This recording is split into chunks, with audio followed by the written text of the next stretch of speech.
I give Deadpool and Wolverine 2 thumbs up. 1 thumb up Deadpool's arsehole and 1 thumb up, well, you get the idea, I'm being vulgar like Deadpool. Point is, this is an awesome fucking movie. It gets off to kind of a rocky start as it awkwardly sets up a sequel to Deadpool 2, a sequel to Logan, a spin-off of Loki, and a Marvel multiverse epic all at the same time, all as quickly as possible. But once it gets Ryan Reynolds and Hugh Jackman together, it settles into a groove and it's off to the races. Deadpool and Wolverine functions as a wonderfully meta endgame for the Foxverse, but at its heart it's a bromantic comedy, and it balances bromance with action just as effectively as Rush Hour or Midnight Run. As everyone expected, Reynolds and Jackman's chemistry is dynamite. They're a joy to watch bouncing off each other. If you're not a Marvel fan, this definitely won't be the film to win you over. But if you are a Marvel fan, this is the film you've been waiting for.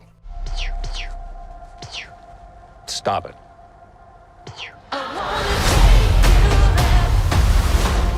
This video will contain full spoilers for Deadpool and Wolverine. This was a really fun film to watch blind, with no spoilers whatsoever, so if you haven't seen the film but you do plan to, you are treading on some mighty thin ice. I'm the Messiah. I am Marvel Jesus.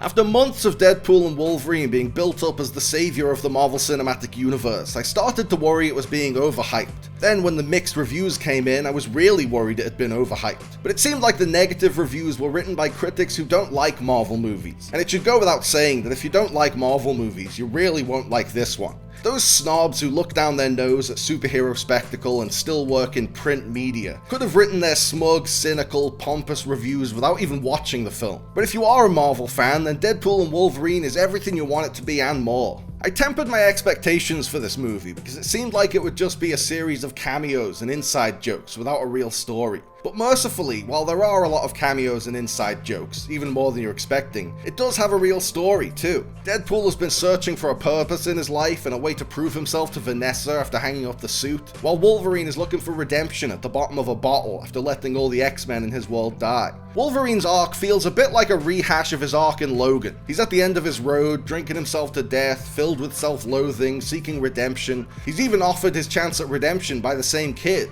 But the self-aware comedic framework of a Deadpool film makes that arc feel totally fresh.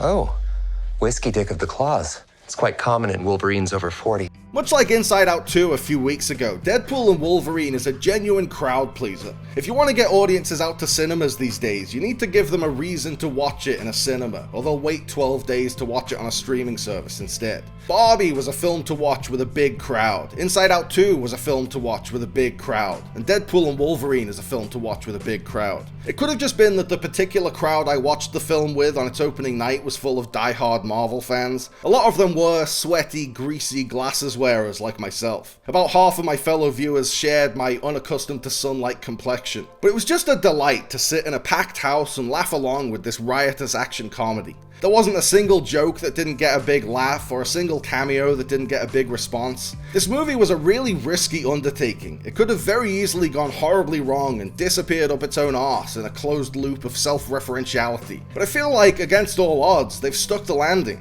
This movie promised cameos galore. The promise of deep-cut Marvel cameos was one of its key selling points. And boy does it deliver cameos galore. Fuck it. Chris Evans is...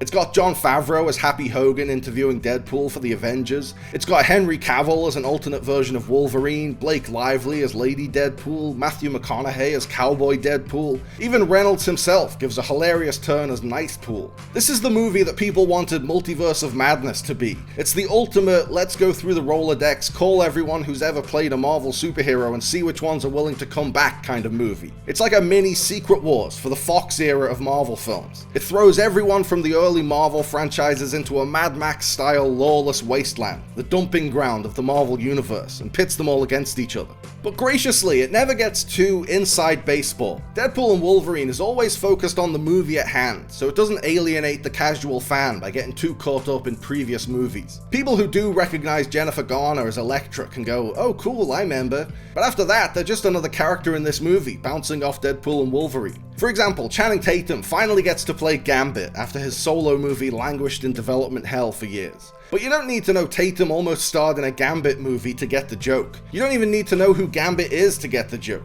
The joke isn't that Tatum is finally playing his dream Marvel role, the joke is that his Cajun French accent is terrible, and you don't need any insider knowledge to find that hilarious. Having said that, there are also some great moments that reward a bit of insider knowledge. It was an absolute delight to see Wesley Snipes back as Blade, saying some motherfuckers are still trying to ice skate uphill, and making fun of how long it's taken Marvel Studios to get their own Blade movie off the ground. And everything about Chris Evans' cameo as Johnny Storm was fucking brilliant. I absolutely loved the misdirection, where you see a glimpse of a red glove and you think he's playing a version of Captain America. Then he says flame on and you suddenly realize he's playing the Human Torch. And from then on, Evans is just a laugh riot. From his faceplant after getting murked by Pyro to his gruesome The Boys style death scene, Evans is a treasure in this movie. Matthew McFadden is a hilarious straight man foil for Deadpool as rogue TVA agent Mr. Paradox. Emma Corrin is a terrifying but oddly charming presence as the villainous Cassandra Nova. Rob Delaney continues to delight as Peter, and as a Logan superfan, it was a joy to see Daphne Keane back for the next chapter of X-23's story.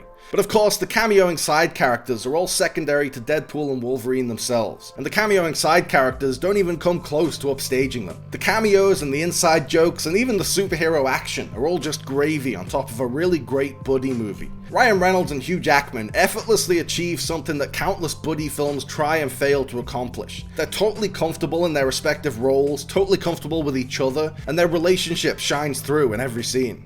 You mind putting your mask back on? Super hard to eat while I'm wearing it. It's super hard to eat when you're not. I think one of the strengths of Sean Levy's direction is that he keeps the focus on Reynolds and Jackman through thick and thin. No matter how much crazy shit is going on, their bromance remains at the forefront of the film. I know Levy has gotten a lot of flack because he's a safe director for hire whose films lack the personal touch of a visionary auteur like James Gunn or Ryan Coogler, but I think there's something to be said for the journeyman director. A really well-made studio movie isn't something to be scoffed at. Free Guy did nothing for me, and I'm hard-pressed to recall a blander film than The Adam Project. But I really like Date Night and Cheaper by the Dozen and Night at the Museum, and Deadpool and Wolverine is anything but safe. You're never concerned that any of the main characters are gonna die, but you also have no idea what they're gonna do or say. Levy doesn't bring a ton of visual flair to the movie. Deadpool and Wolverine look really cool running in slow motion, but after the 5th or 6th time it starts to feel repetitive. And it's a shame that the Mad Max Wasteland scenes have all the practical effects, handcrafted sci-fi vehicles, and dedicated stunt performers of a George Miller set, but none of the vibrant colours or frenetic camera work of a George Miller film.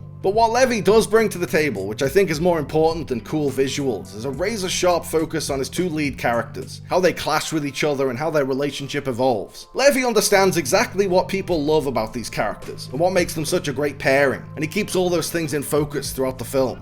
And if nothing else, Levy knows how to pair the right music with the right moment. This movie has a fantastic soundtrack. Every scene is paired with the perfect needle drop. Bye Bye Bye over the opening fight with the TVA, The Power of Love over the verse jumping montage, Lady in Red over Dogpool's slow motion introduction, You're the One That I Want over Deadpool and Wolverine's brawl in the Honda Odyssey, and of course the movie's unofficial theme, Like a Prayer. I'm so glad they used Like a Prayer in the actual film. When it didn't show up on the soundtrack playlist on Spotify, I was worried it would be one of those cases where a song is plastered all over the trailers but it's not actually in the movie, like Quantumania with Goodbye Yellow Brick Road. But not only does Deadpool and Wolverine use Like a Prayer, it uses it at the most critical moment in the film, the climactic sequence, for a glorious sensory experience.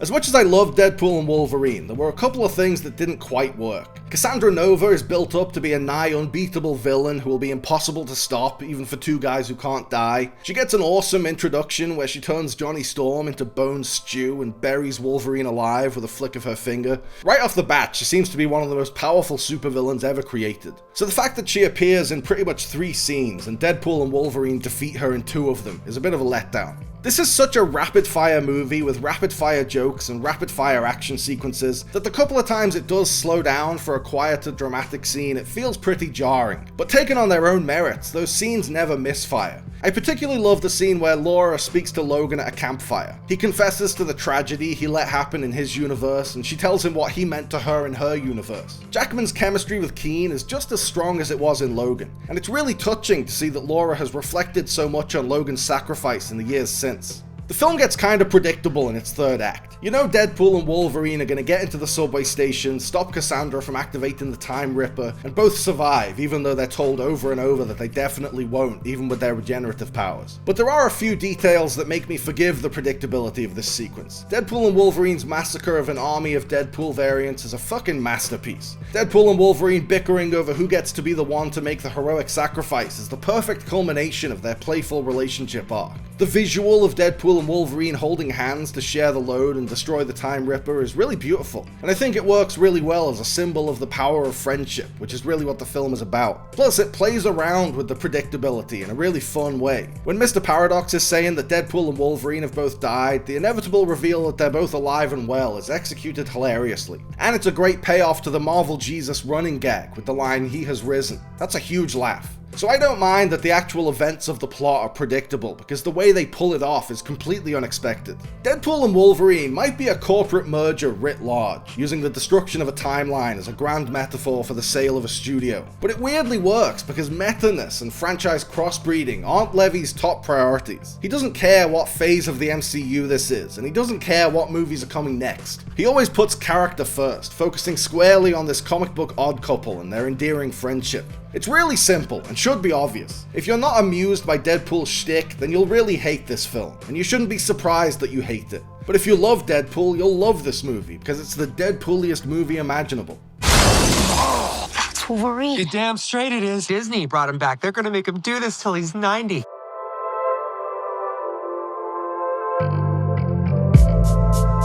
Thanks for watching, guys. I hope you liked the video. Remember to like and subscribe and click on the little bell. And also seize the day and call your mom and be kind to yourself.